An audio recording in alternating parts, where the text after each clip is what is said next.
Good morning students. ये है आपका चैप्टर 6 चल रहा है विभाज्यता की जांच। कल हमने इसमें प्रश्न किए थे। प्रश्न 1 किया था एक्सरसाइज 6.2 का। अब आपका प्रश्न 2 है, बिना भाग दिए ज्ञात कीजिए कि नीचे लिखी संख्याओं में से कौन सी संख्याएं 9 से भाज्य नहीं है। तो देखिए, हमने 3 से भाज्यता का देख लिया था, वही मेथड आपका 9 से भाज्यता का है। फिर भी एक मैं 2 क्वेश्चन बता देती हूँ। प्रश्न 2 है आपका, कौन सी संख्या 9 से भाज्य नहीं है? कौन सी संख्याएं 9 से भाज्य नहीं है? ठीक है, तो इसके लिए देखो क, जैसे क है 699, तो क्या करना है, 6 + 9 + 9 जोड़िए, क्या आएगा, 9 9 18, 18 6 24। अब 24 देखिए 9 की टेबल में आता है क्या? नहीं आता।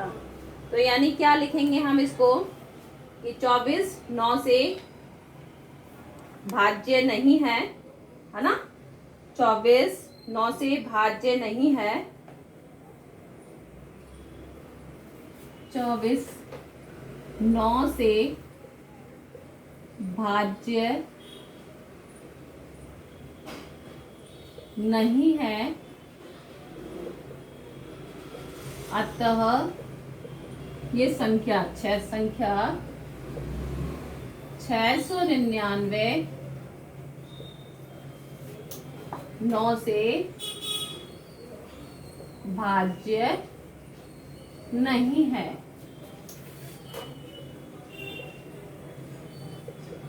इसी तरह से आपके सारे जो क्वेश्चन हैं वो इसी तरह से किए जाएंगे जैसे हमने 3 के किए, प्रश्न 1 में किए थे। यही मेथड चलेगा, चाहे कितना भी बड़ी संख्या हो, आपको बिल्कुल नहीं घबराना, करना है।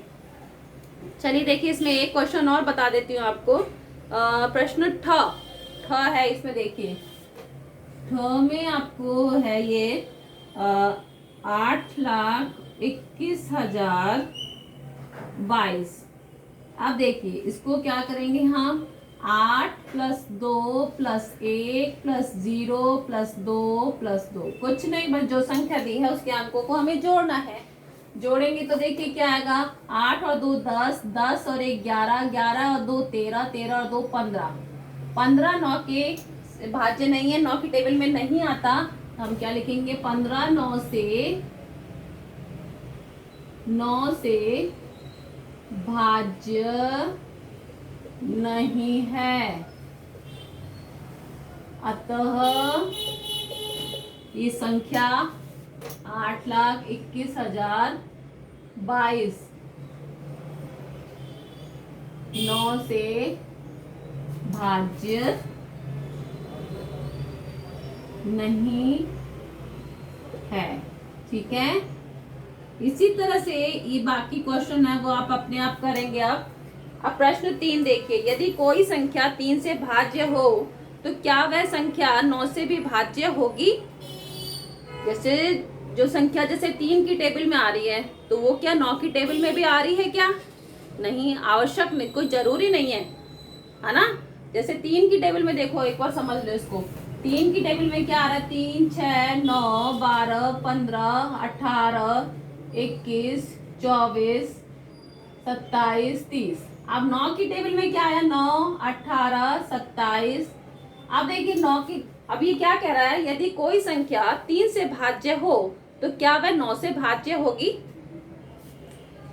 3 से भाज्य ये संख्याएं सारी हैं, तो क्या 9 की टेबल में भी ये आ रही है क्या? सारी नहीं आ रही हैं, 18 और 27 आ रहे, बाकी तो रह गए ना, यानी आवश्यक नहीं है। हम इसमें क्या लिखेंगे, आवश्यक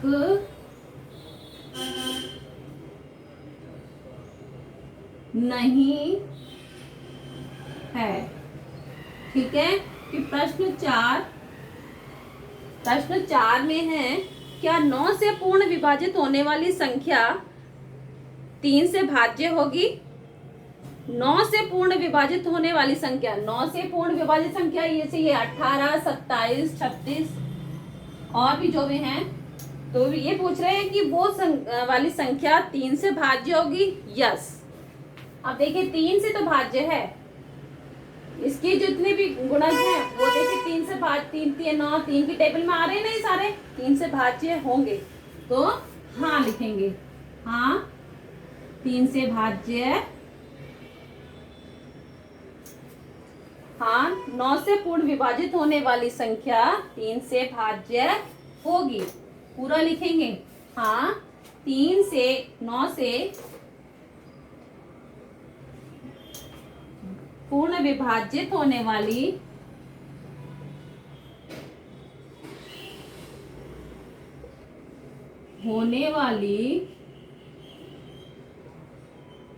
संख्या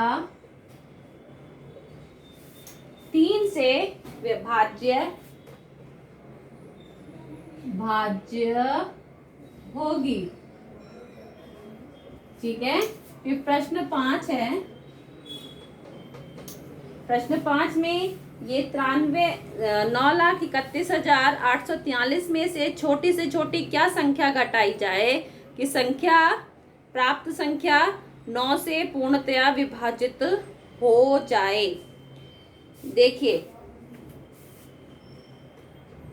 इसको करेंगे 9,31,843। इसमें देखिए छोटी से छोटी संख्या घटाई जाए कि प्राप्त संख्या 9 से पूर्णतया विभाजित हो जाए। तो देखिए इनके अंकों की संख्याओं को अंकों को पहले जोड़िए। 9 + 3 + 1 + 8 + 4 + 3। ठीक है, जोड़ेंगे तो क्या आएगा? 9 3 12, 12 और 1 13, 13 और 8 21, 21 और 4 25, 25 और 3 28। अब ये कह रहे हैं कौन सी संख्या घटाई जाए, ध्यान देना घटाई जाए। अब यहाँ पे 28 है तो क्या घटाया जाए इसमें से कि 27 आ जाए?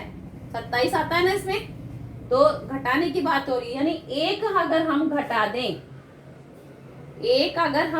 दें तो वो क्या हो जाएगा? 9 से पूर्णतया विभाजित हो जाएगा। ठीक है, तो देखिए तो यहाँ पे क्या होगा? 28 की जगह 27, यानी 28 में से -1 करेंगे तो क्या आ जाएगा? 27। ठीक है, यानी छोटी से छोटी क्या संख्या घटाई जाए कि प्राप्त संख्या 9 से पूर्णतया विभाजित हो जाए। यानी 1 घटाया इसमें, तो हम यहाँ क्या लिखेंगे? इसमें भी आप क्या लिखेंगे? देखो 9,31,843 -1 घटाने पर ये क्या आएगा? 9,31,842। संख्या 9 से पूर्णतया विभाजित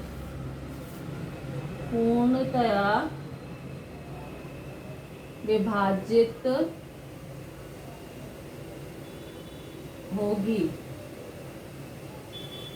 ठीक है, यानी 1 घटाया जाए, 1 घटाने पर। ठीक है, तो इस तरह से आपकी एक्सरसाइज 6.2 कंप्लीट हो गई है। आपका होमवर्क क्या है? Do question 2, 3, 4, 5 in notebook. Okay, thank you.